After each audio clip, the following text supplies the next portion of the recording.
Everyone watches women's sports. Everyone. Everyone watches Everyone. women's sports.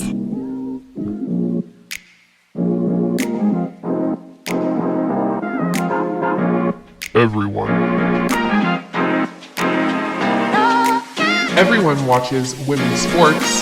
3, 2, 1, yeah! Everyone watches women's sports. The podcast. Welcome back, y'all, to another episode of Everyone Watches Women's Sports, the podcast. I have such an exciting episode today. I've been wanting to do an episode focused on the PWHL for quite some time, and I am so happy to welcome Chris Sinclair to the show today, host of Ringside Rundown, contributor to the Hockey News women's side, and press for PWHL Ottawa. Chris, welcome. Thank you so much for being here. Thank you so much. It's great to be here. I've been really looking forward to this. Yeah, so tell us a little bit about Ringside Rundown, a little bit about yourself and everything that you do to grow the game of hockey. Yeah, I mean, I've been a big fan of women's hockey all the way back to 2002 with the run that was the Canadian women's team right to gold. So I've been hooked ever since, and obviously for the longest time you could only really ever watch every 4 years. Fortunately enough, that's a little bit different now, which is great to see. And just over the years, just super passionate about women's hockey, kind of following it as well as I could. Again, not being able to watch it on TV. And then the PW, it got announced, a couple of years ago, and at that point, I was co-host of another podcast at the time, and the network was looking for hosts for other podcasts. And I just thought, you know what, like with this league starting, this league needs and deserves as much possible coverage as we can get. And I just kind of threw my name in the hat, so to speak, and said, "Hey, listen, I'd love to host a women's hockey podcast." At that point, it was a hockey network, and they didn't have really any women's coverage. And so they were like, "Yeah, let's do it." And I thought, I was like, you know what? I don't want to do another podcast where it's just like myself and a co-host talking about the league. I really wanted to be telling the stories of the incredible athletes, and not just the incredible athletes, but the incredible people within the game.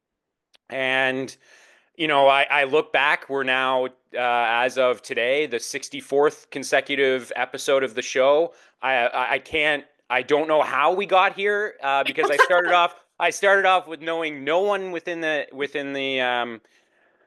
media, no players, no agents, no one within the space. And, here we are, like I said, 64 episodes later, and so many more to come.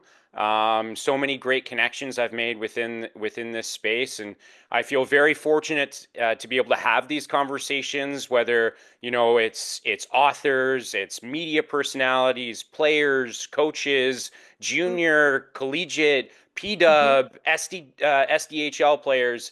I feel very fortunate enough to be able to have these conversations and to be able to be a part of the league since its inception. Covering what is now the Ottawa Charge here in Ottawa. I feel very fortunate enough to be able to be around these players, be around the rink. It's surreal. I still fan out all the time when I'm like, oh my God, that's Brianne Jenner right there. Like, play it cool, Chris.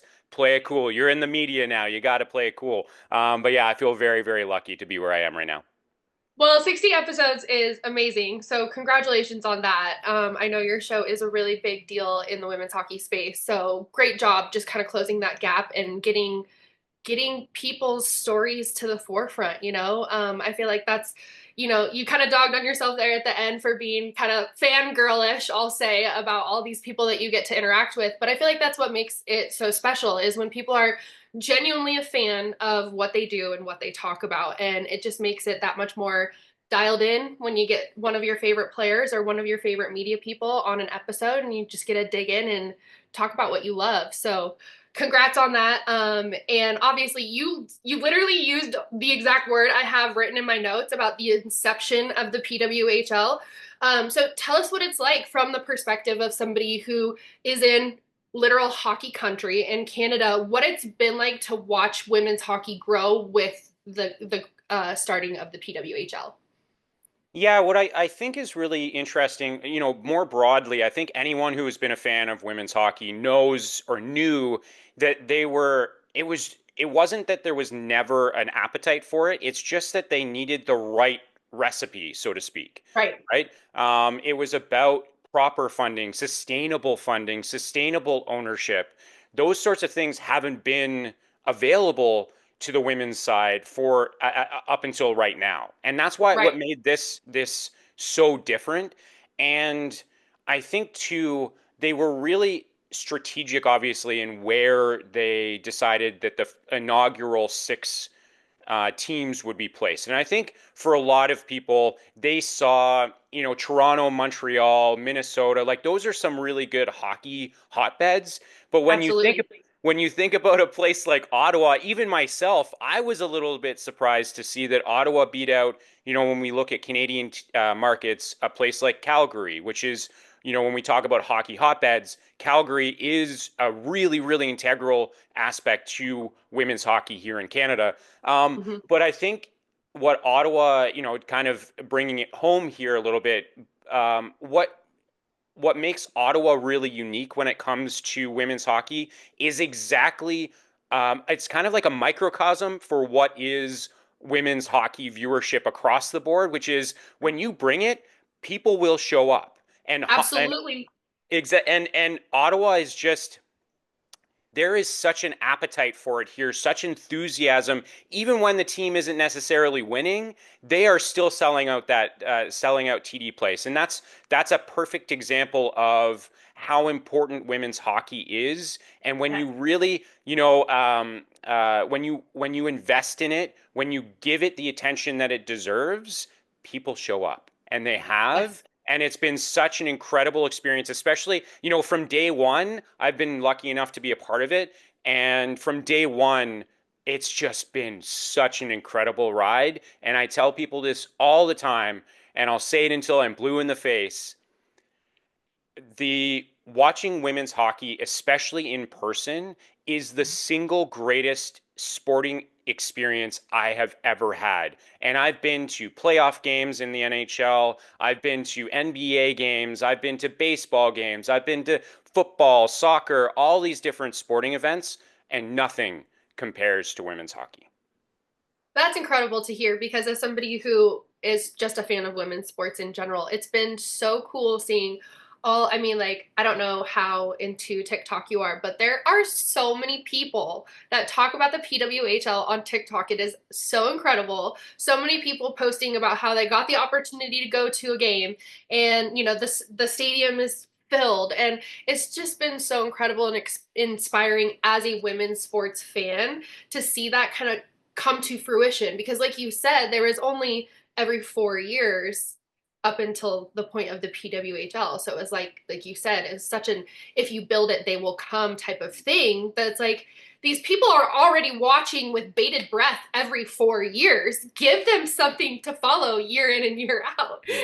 So I love that the people who kind of stepped up and stepped together to bring the PWHL to life recognize that that was not just a request from the fans, but a demand that they said, no, give us this league. We will come out and support.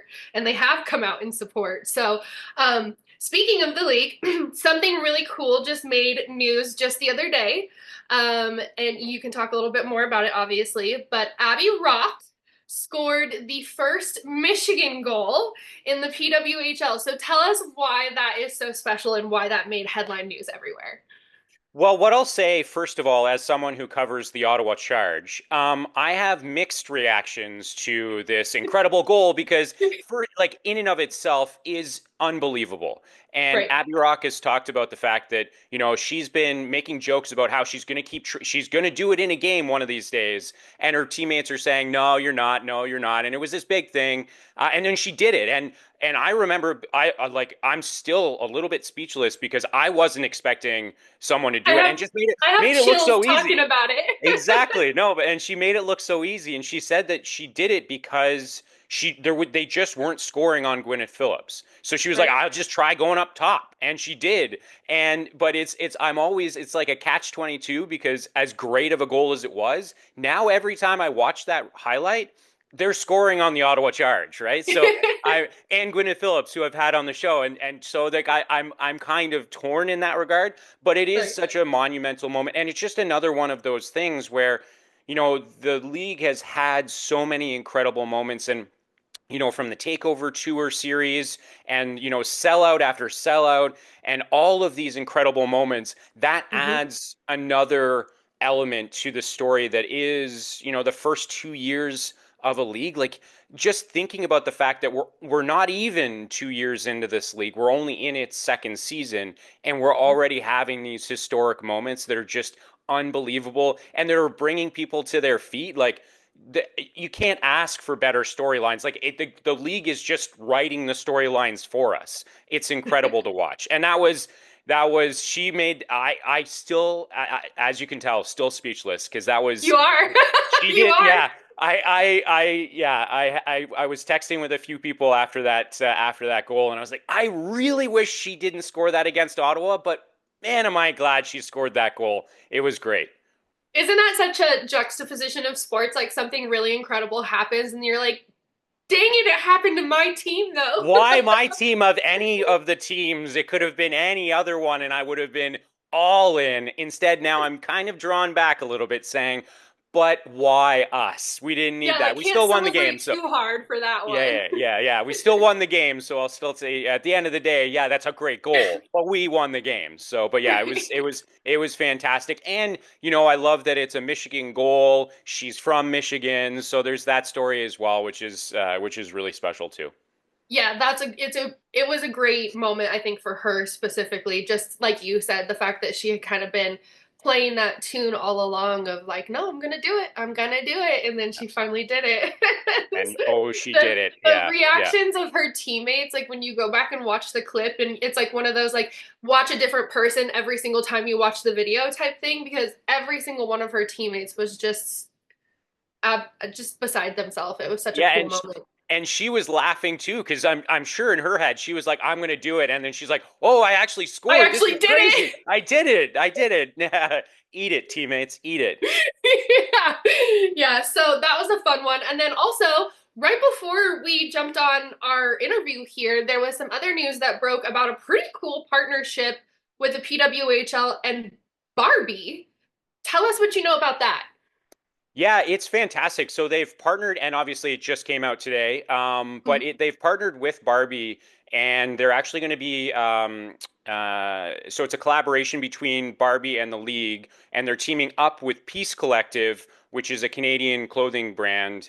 And they're making some pretty. I've had a look at it. You can pre-order the clothing right now. I'm just looking here. They are offering rugby shirts, sweatsuits, varsity jackets, accessories, and it looks so incredible. They have Emma Malte, Maggie Connors, like it's Mhm. just and it's unisex too. So it's Yeah, just like it's another one of those examples of the league is they are looking at the right kinds of sponsorship opportunities. They're not just they're especially early on in its inception, it's easy to just kind of be like, we just need to create those relationships, whatever. But this right, league is really focused on doing it right and doing it right the first time. And this is right. just another one of those examples of they've partnered with Barbie. They've been partnered with Barbie since last season, near the end of Mhm. last season. So this is nothing new for them, but they're just deepening that relationship with a brand, that sure, maybe a little bit more historically hasn't been necessarily the best when it comes to that, the women in general, but now Mhm. has really been focused on making sure that it's inclusive, it's Yeah, diverse, all of those things that make the PWHL such a special league. That's just in now a part of their DNA as well, which is what makes that relationship so wonderful. And it's just like already it just got released like a few hours ago, and Yeah. people are buzzing about this opportunity. Yep. And like the slogan too, our game, our rules. When you see that on a hoodie, oh my goodness, does that look nice? Like Yeah. nice, simple, punchy, and it's true, right? So I, Yep. I love it. I love this partnership. It's just like I said, it's another one of those examples of the league just finding the right connections and making, just telling the right story. And they're telling the right story with Barbie once again. I love it. I'm a huge fan. Right. Yeah, no, I loved it too. The couple of pieces that I saw, it was like a pink Letterman's jacket type thing that I saw. It was super Mhm. cute. I'm like, ooh, I think I'm gonna have to buy myself a couple items because that is such a great line. And like I love, like you said, you pointed out that they had kind of already made that relationship previously, but now just deepening the ties, making a clothing line out of it, doing the unisex thing so it's gender inclusive. Yeah. We love all of that. Snaps all around for Mhm. PWHL getting it right the first time. Yeah. And as we're talking about money, I want to talk a little bit about the PWHL CBA because you may or may not know, but the WNBA is entering what I like to call CBA season. Their CBA will be renegotiated this coming at the end of this coming season. So, what do you think about the PWHL CBA? What do you think it includes that other women's professional leagues should be paying attention to? Ooh, that's such a good question. That's intense. I would say so. One of the things that I really liked is just how much they focused on the foundational players. I know that there's a lot of talk about the impact that they've had, but for me, that's one of the things that I think, I know that obviously CBAs, they're negotiated. The players are always often a part of those conversations. But for the PWHL, they really like it wasn't that they were negotiating through the PWHPA or anything like that, like a players association. It was directly with the players to get it Right, right, to build that strong foundation.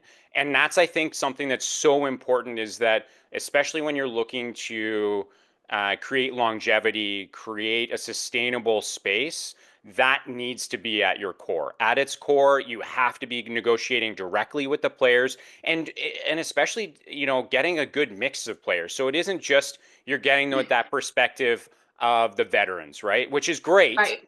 but Or the you're also star getting players.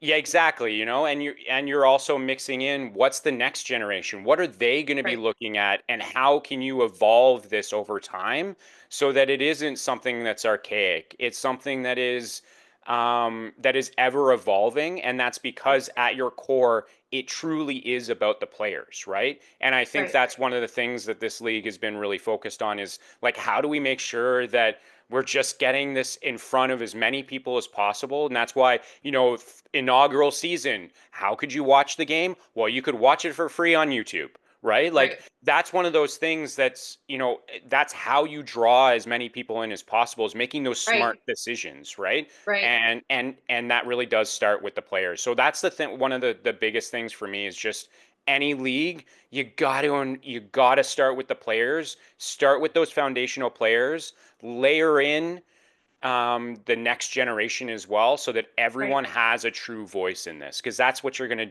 need for sustainability and growth. Yeah, absolutely. No, I love what you're saying because when I was reading up on just like the basics of the PWHL CBA, just to kind of learn about the question that I just asked you, one thing that I loved that I saw was the salary spans anywhere from about 36,000 to 86,000 per player, but minimum 6 players have to be at that $86,000 threshold.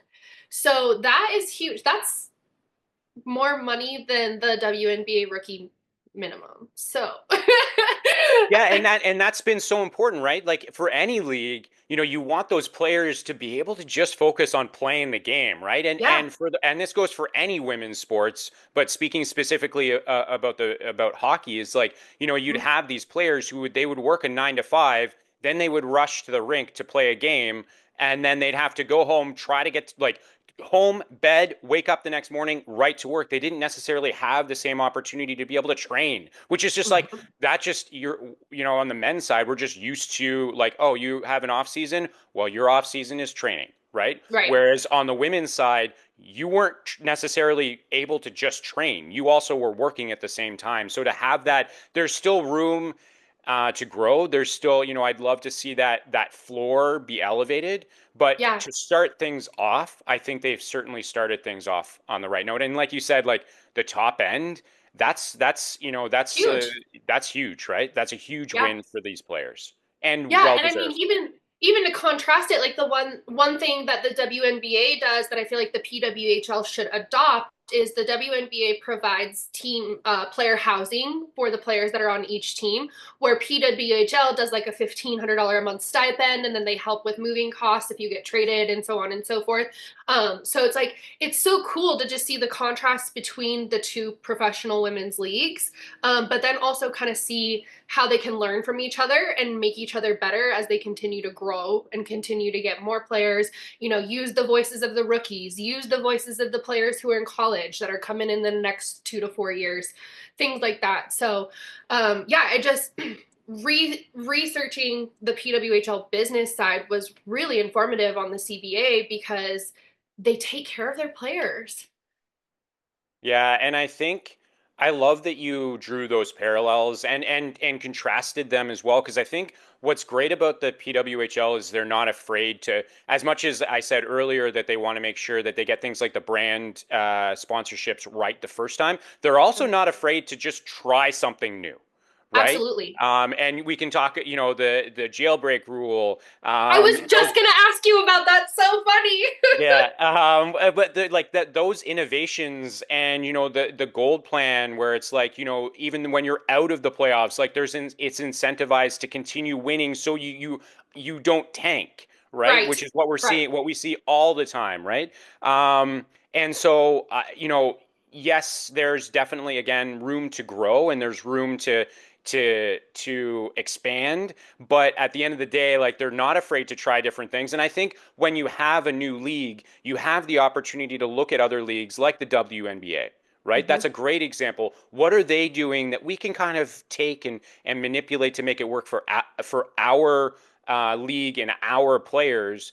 And then, Absolutely. on the opposite side, like other leagues are like, there a number of people in the NHL are talking about like, wow, this jailbreak rule, like that is like the fans love that stuff, right? Yeah. And so it's like, how can you give, how can you take? That's what's Right. great about about these different leagues. Yeah, absolutely. So jailbreak rule. I feel like you're reading my notes over here. Sorry about the train in the background. But tell us about the jailbreak rule. Explain it to us like we don't know anything about hockey for those people who are listening who may not know anything about hockey. Yes, what's great about it is, so if you go to the penalty box and then your team ends up scoring what would then be a shorthanded goal, you Right. are now no longer in the penalty box. The Mm-hmm. penalty is over. So what's great about that is that, unlike, the NHL, for example, where what you'll watch is the team that is penalized, they're just chipping that puck out. That's their goal. They don't need Right. to score. They just want to get it out of their own end. But now with the PWHL, they were like, how can we improve scoring? Well, why don't we incentivize them to score even if they're shorthanded? And we Right. actually just saw that here in Ottawa. The last home game, Rebecca Leslie, the hometown player, she scored a shorthanded goal. Ottawa's player was then freed Jailbreak. from the penalty box. So it's just like, and it's great when it happens for your team. It's a fantastic feeling. When it's the other team, not so great. But it's a really really intriguing rule, and I think that's again just the creativity of this league. Yeah, yeah. When I first started kind of keeping my eye on the PWHL, that was one of the first things I noticed. And as somebody who I don't watch men's hockey, I admittedly know nothing about hockey. truly the only reason why I'm following the PWHL at all is because it's a women's league. And I was like, whoa, that is really cool. Like, even as somebody who, like I said, knows nothing about hockey, I'm like, I know that's exciting enough to up the stakes when somebody is down a player and make it so, like you said, people aren't dropping back to kind of get through this penalty time, making the game a little less exciting while they have a player in the penalty box. Like I said, you up the stakes, you make it a little bit more to play for, and bring that player back, and let's get the show on the road. Yeah, and it's great too from the fans' perspective because then there's not this like I don't want to say a lull in the game, but like Right, if you're trying to kill a penalty, it's like you know that your players again are just going to be like, how do we get like we got to just get the puck out of our own end, like, but right, now it's like you're always on the edge of your seat because you're like, hey, if our player gets a breakaway or there's some crazy reason it happens that there's a 2-on-1 or something like that, like they could score at any moment. And that's what, again, just like that fan engagement, there's never a dull moment because something can happen even if you're the penalized team. It's great. right. Yeah, no, I love it. Like I said, that was one of the first ththings that kind of drew my eye to be like, okay, I can get Yeah. with this. I Yeah. can get Yeah. with this. It's a good attention grabber. That's for sure. That's for sure. Absolutely. So the Minnesota Frost are the defending champions. They won the inaugural Walter Cup. So for those listeners who are just starting to get into the PWHL, tell us who the favorites are to make this year's playoffs. Well, the good news is, as of recording, we have our very first team that's made the playoffs. Oh, So, first clinch? yes, first clinch, we have the Montreal Victoire. Okay. And I would say, the other favorites at this point are certainly then the Toronto Scepters.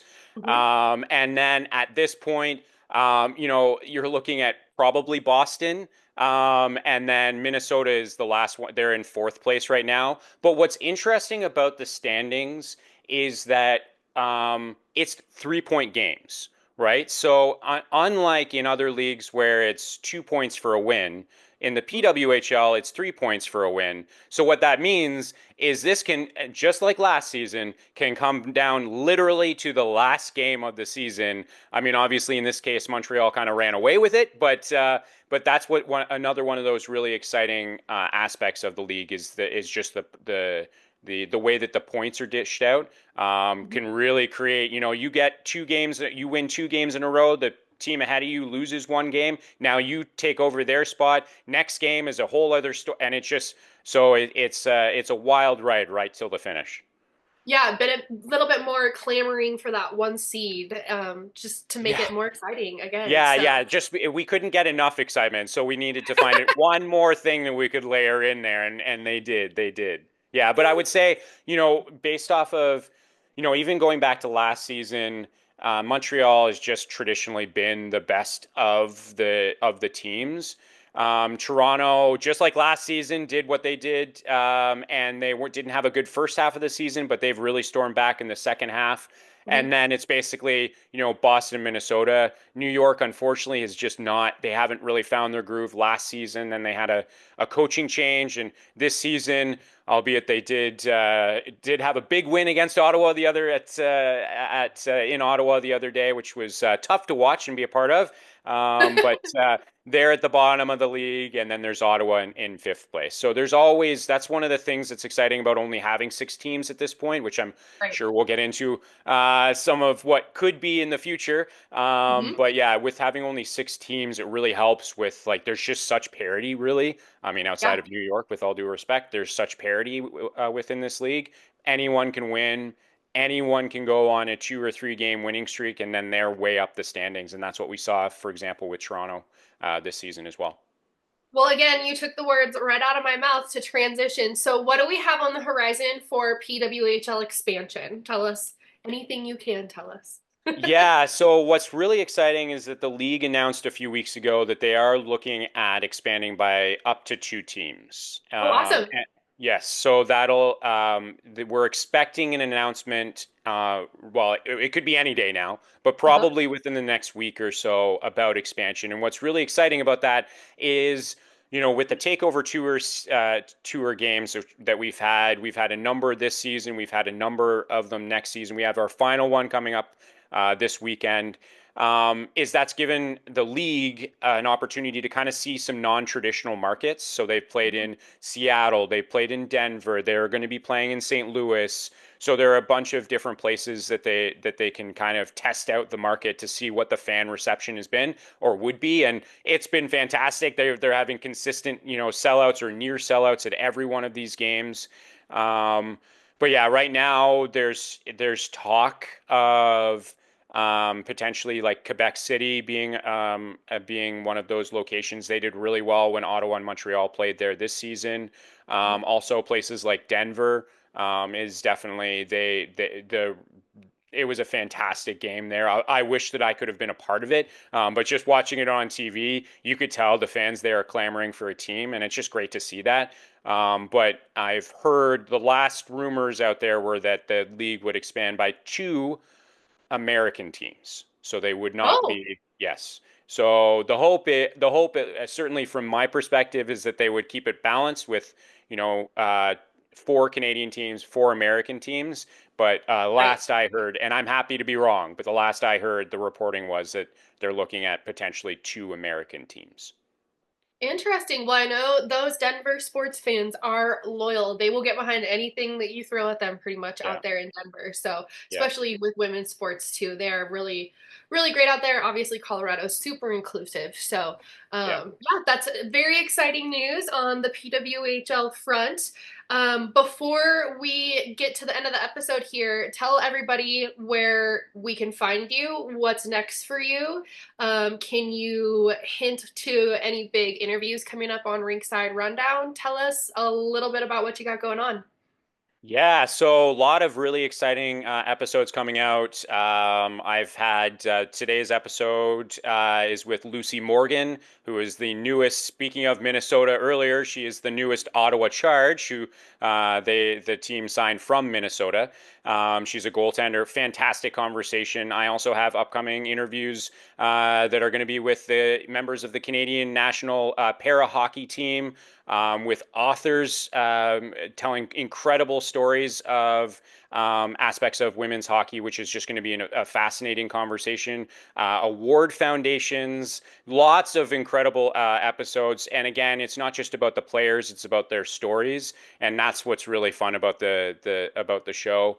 And yeah, you can find it there. It's available anywhere you listen to your podcasts, as well as on YouTube. Just search Rinkside Rundown. You can find me on socials there as well. And you can find me personally at Chris Sinclair with three R's at the end because I like to keep things interesting. But yeah, it's a lot of really great episodes, a lot of PWHL players, NCAA top talent. They're coming up, so definitely you want to stay tuned. If you want to find out what's coming up down the pipeline for the PWHL, Rinkside Rundown is a great spot for you.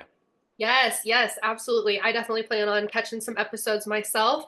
And to close it off, for those people who are not hockey fans, now they don't have to be Ottawa Charge players, but they can be if you want them to.